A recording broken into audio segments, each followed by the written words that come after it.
menginjakkan kakinya di Nusantara, Aceh dipaksa menandatangani Plakat Pendek pada 1904 untuk pengakuan kedaulatan Hindia Belanda.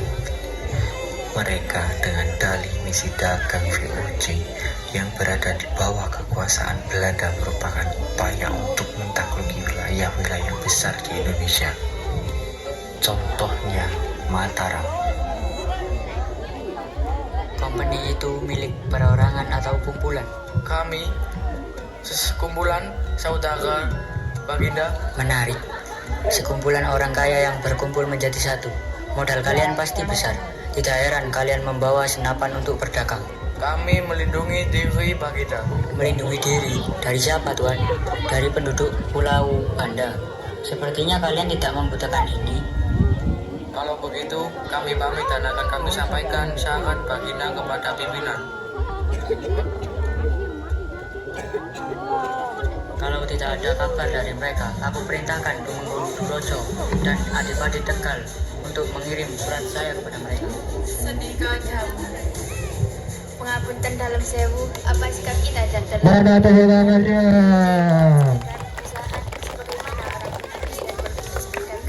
Mereka kumpulan perusahaan besar di dunia dengan modal besar, bukan hanya pedagang. Saya tahu itu semua, Paman. Apa saran Paman? Nuwun sewu. Napa mboten ing langkung saya kalau kita kerjasama dengan mereka, kerjasama yang setara menguntungkan bagi masa depan Mataram. Mereka lebih senang kalau kita dijadikan kacung. Jadi, cepat atau lambat, uang mereka dan senjata ini, nasib kita akan sama seperti penduduk Banda, Maluku, dan Jayakarta. Dan aku juga yakin mereka menawarkan hal yang sama pada Adipati Kulon. Plonong, Kula suwun, kowe tak dawuhi mimpin sandi ning kulon. sendika dawuh, Adipati Ugur, sendika sinuwun. rapetono barisan di perbatasan Banten. Kakang Sinoranum, Sindiko Sinuwun. tolong kerahkan para santri untuk membuat benda ini. Kalau perlu buat dalam jumlah banyak.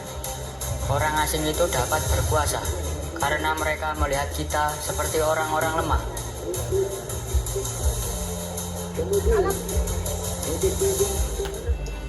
Upaya Mataram berhasil meruntuhkan VOC. Namun setelah runtuhnya Kesultanan Mataram, mereka berusaha mengambil alih Pulau Jawa dengan dalih berdagang. 19 September 1945, sekelompok orang Belanda melakukan penghinaan besar kepada bangsa kita Indonesia. Banyak massa berkumpul di depan gedung Hotel Yamato yang didahului gagalnya perundingan antara Jenderal Sudirman untuk menurunkan bendera Belanda. Penentangan tersebut dipimpin arek-arek Surabaya. Ini semua karena onar yang kalian buat Depen. Cek kurang ajar Londo iku. Wani ngibarno abang putih biru. Hei Londo, Indonesia saiki wis merdeka. Kuduno gendera iku. Gagalnya perundingan mengakibatkan kerusuhan hingga salah satu pemuda nekat memanjat Hotel Yamato dan merobek bendera biru hanya menyisakan warna merah dan putih. Merdeka!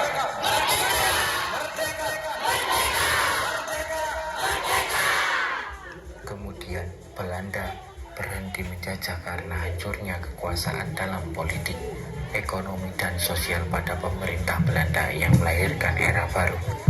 Maret 1942, Jepang menginjakkan kaki di Indonesia. Jepang meloloskan kekuasaannya ke kawasan Asia Tenggara dan merebut Indonesia dari tangan Belanda setelah negara sekutu menyatakan perang. Mereka memberikan janji kemerdekaan pada Indonesia dengan membentuk BBUPKI pada 29 April 1945. Namun, tujuan utamanya adalah menjadikan Indonesia benteng pertahanan perang pada sekutu, memanfaatkan sumber daya alam bahkan manusia, Romusa atau sistem kerja paksa yang dilakukan Jepang ke Indonesia. Indonesia menyadari bahwa mereka dijajah oleh Jepang selama 3 tahun. Pada tanggal 15 Agustus 1945, Jepang menyerah tanpa syarat kepada sekutu dan diberitakan pada radio Salah satu pahlawan kita, Sultan Syahrir, mendengar kabar tersebut. Assalamualaikum. Masuk. Kita harus segera merebut kekuasaan kita, Bung.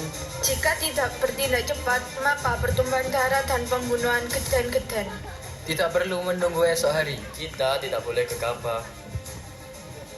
Mari kita culik Bung Karno dan Bung Hatta. Lalu kita desak mereka untuk melakukan proklamasi. Itu benar. Dengan begitu, Jepang tidak akan bisa memengaruhi mereka. Tapi kemana kita membawanya? Misi mereka membawa Bung Karno dan Bung Hatta berhasil, serta pengucapan proklamasi. Proklamasi kami, bangsa Indonesia dengan ini menyatakan kemerdekaan Indonesia. Hal-hal yang mengenai pemindahan kekuasaan dan lain-lain diselenggarakan dengan cara seksama dan dalam tempo yang sesingkat-singkatnya. Jakarta, 17 Agustus 1945, atas nama bangsa Indonesia, Soekarno-Hatta.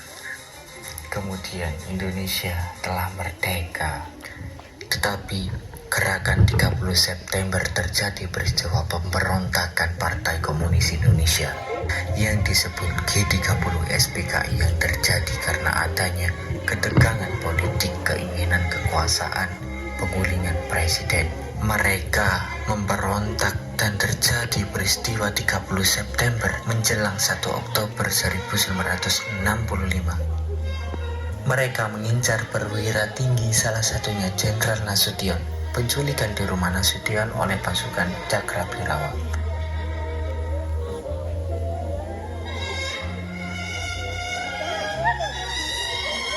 Cepat pergi dari rumah ini. Di luar ada seorang dan aku merasa khawatir padamu.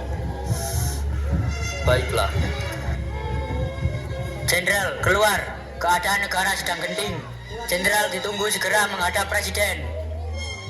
Di mana Nasution? Jenderal Nasution. Di mana? Presiden menyuruh kami untuk membawa beliau. Jenderal tidak ada di rumah. Dia di Bandung selama 3 hari.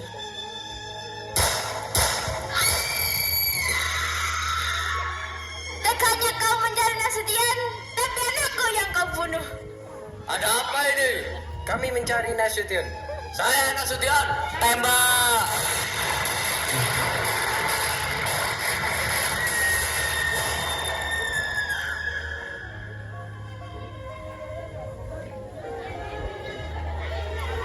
Di kediaman Nasution situasinya sudah tidak terkendali.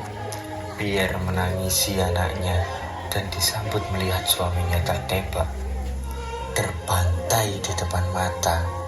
Pada malam yang sama, bukan hanya Nasution saja yang dihabisi, tapi ke-6 perwira lainnya, Letnan Jenderal Anumerta, Ahmad Yani, Mayor Jenderal Raden Suprapto, Mayor Jenderal Mas Tirto, Mayor Jenderal Siswondo, Brigadir Jenderal Donald Sapanjaitan, dan Brigadir Jenderal Sutoyo Siswo Miharjo.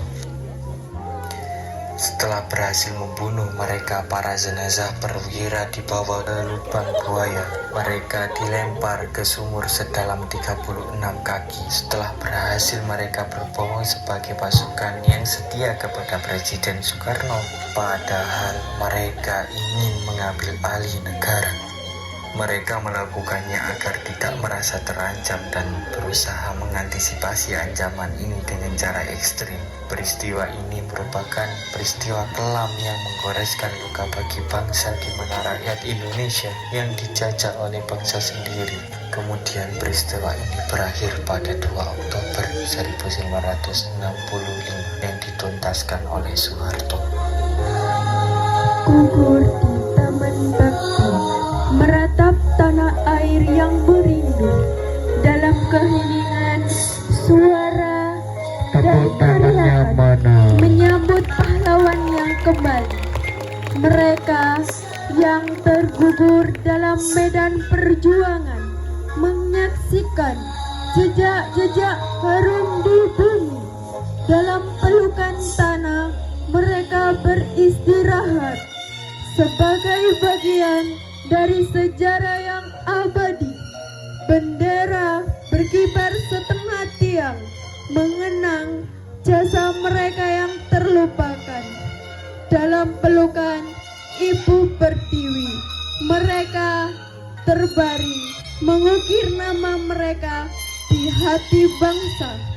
Gugur bunga, simbol duka yang mendalam, menyiratkan pengorbanan yang tiada tara. Namun di balik duka ada kebanggaan yang menggemukkan. Mereka pahlawan yang takkan terlupakan.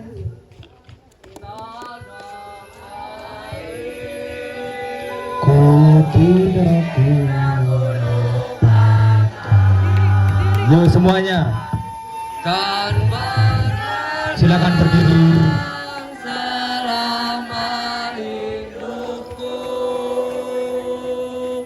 Biarpun saya pergi jauh,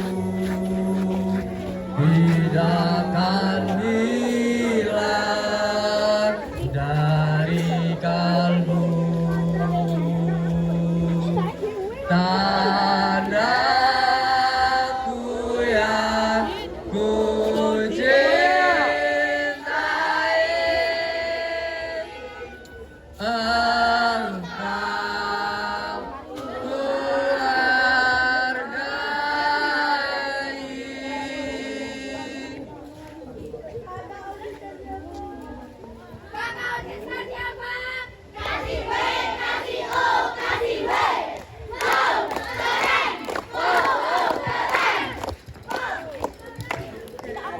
Oke.